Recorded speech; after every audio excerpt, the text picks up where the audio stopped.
Сәлеметсіздер ме, құрметті менің көрермендерім. Мен бүгін ауызашардың бітуіне 10-ақ күн қалды. Оразаларыңыз қабыл болсын. Ендеше сіздер менің каналымнан алыстамаңыздар. Мен бүгін сіздерге семейский бауырсақ түрін көрсетейін деп жатырмын. Ендеше маған қараңыздар. Ендеше мұнда мен тоңмайды ерттім. Қазір тура осы тоңмайдың көлемінде мен ыстық су құятын боламын. Оғынға дейін қант қосып алайын. Күн осындай қасықпен қоссаңыздар, одан көбірек қоссаңыздар да болады. Қант өте көп болса көтерілмей қояды. Одан кейін кішкене тұз қосайық. Астын дәмін келтіретін тұз әрине. Тұзсыз ас болмайды. Одан кейін мен жұмыртқа қоспаймын, май қосамын. Міне жаңағы ерітілген майымызды құйып алайын. Енді мен бұған қайнақ кипяток, бұны кипятокқа құйып аламын. Араластырып алайын. Қырып деген дауысы шығып кетеді, енді онша емес, сол маған ұнамайды онша. Барлығын араластырып алайын. Кішкене разрыхитель тесті қосайық. Негізі нан соусын қосса да болады. Бірақ мен осы разрыхитель жақсы көремін негізі.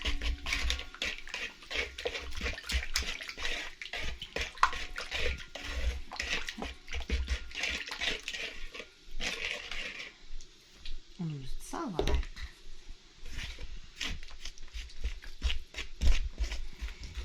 Бауырсақтың секреті сол.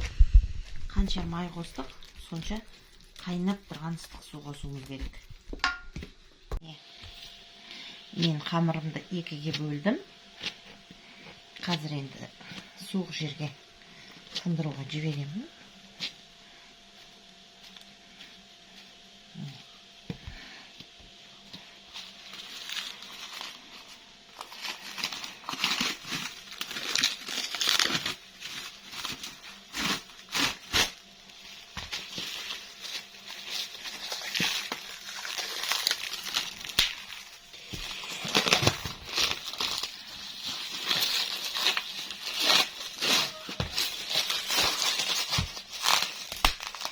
Мен бағана бауырсақты салқын жерге қойдым.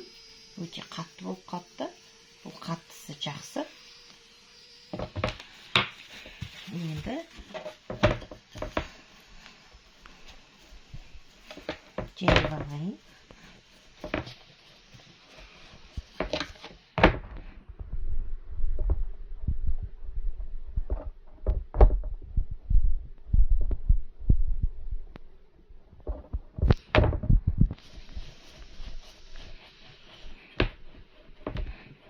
Әуелі біреуін істеп алайық, екіншісін сосын істеріміз.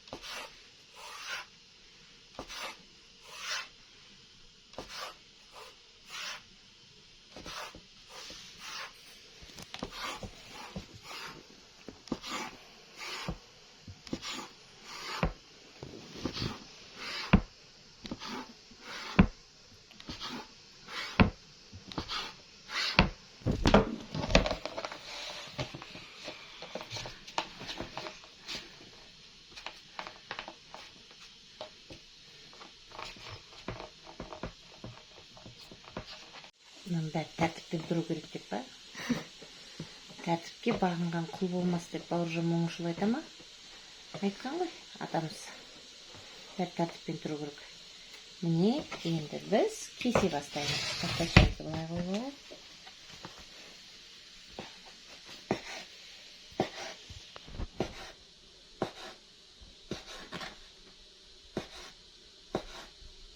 осылай кессеңіздер де болады. Екеуін қатар алып кессеңіздер де болады.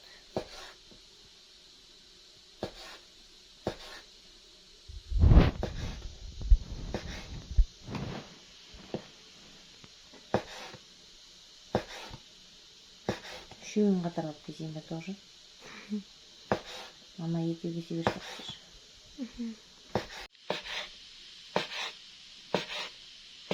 Қолыңыздың басын ғана қозғап отырасыз.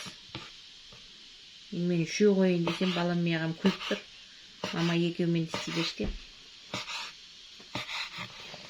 Мен жабыспайды. Құрметті менің көрермендерім, мен үштен де кесуге болады екен. Қолыңыздың ебін келтірсеңіз болды. Жасалмайтын шаруа жоқ. Ең бастысы адамда ниет болу керек. Осылай кесе бересіздер. Бауырсақтар олар жабыспайды. Майымыз қызып жатыр. Қазір пісіріп аламыз.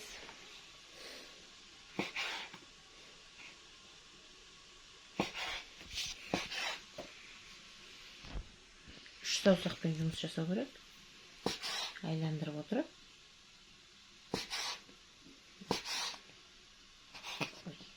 Мастер-классым өтпей қалды ма?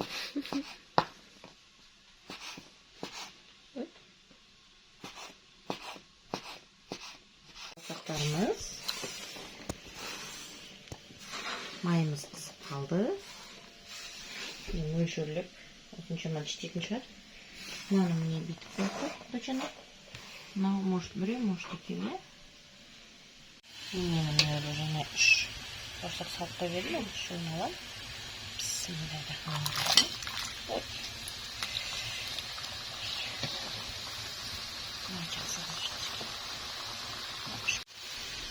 Менің бауырсақтарым қызарғанға шейін пісіремін.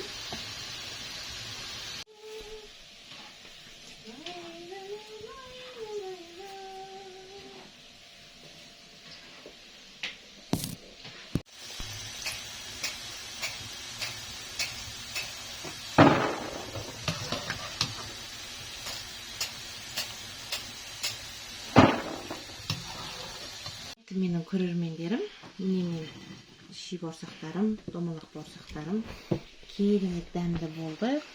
Енді ауызда үгіледі деп менің кішкентай қызым айтып жатыр. Қазір енді сіздерге ол көрсетер, өйткені біздің аузымыз берік. Бұны енді ауызашарда ыстық тамақтан кейін шаймен ішсеңіздер де болады, сәресінде ішсеңіздер де болады. Оның тағы бір плюсы кішкентай балаларға, немерелеріме жесе болады. Алла қаласа оларға да пісіріп салып жіберермін. Тура осы рецептімен тоңмай, ыстық су, секреті сол, қанша тоңмай ыстық болса, суда ыстық болу керек. Өте қатты қайнатып құйдым мен. Тұзын, қантын салдым, қопсырғышты салдым. Менің рецептім осындай болды. Мен сіздерге айттым, менің рецептім бәрі қалада тұратындарға емес, ауылда тұратын қыздарға арналған. Өйткені қолжетімді үйде бар нәрселерден дәмдеп тамақ істеуге тырысып жатырмын. Сіздер менің каналыма жазылыңыздар, соңына дейін қараңыздар.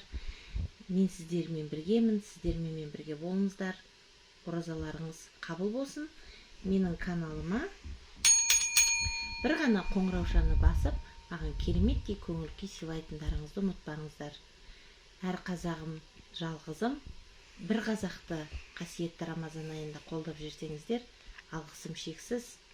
Сіздермен бірге болған әдеттегідей Ардақ Әлбековна, сау саламатта болыңыздар. Сәлеметсіздер ме мамамның тұрақты көрермендері, қалдарыңыз қалай? Мен бүгін мамамның, анашымның тәтті бауырсақтарын дәмін көретін боламын. Ал көріңіз.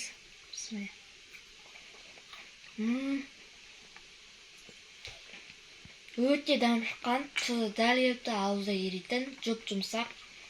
Осы мамамның рецептімен жасаңыздар. Тұзы ма, қанты ма? Ой, қанты. Өте дәм шыққан. Мамамның аккаунтына тіркеліңіздер, лайк басыңыздар, комментарий жазыңыздар. Бір ғана қоңыраушаны басып, анама үлкен күшті көңіл күй сыйлаңыздар. Рахмет, балам. Сен де аман бола ғой.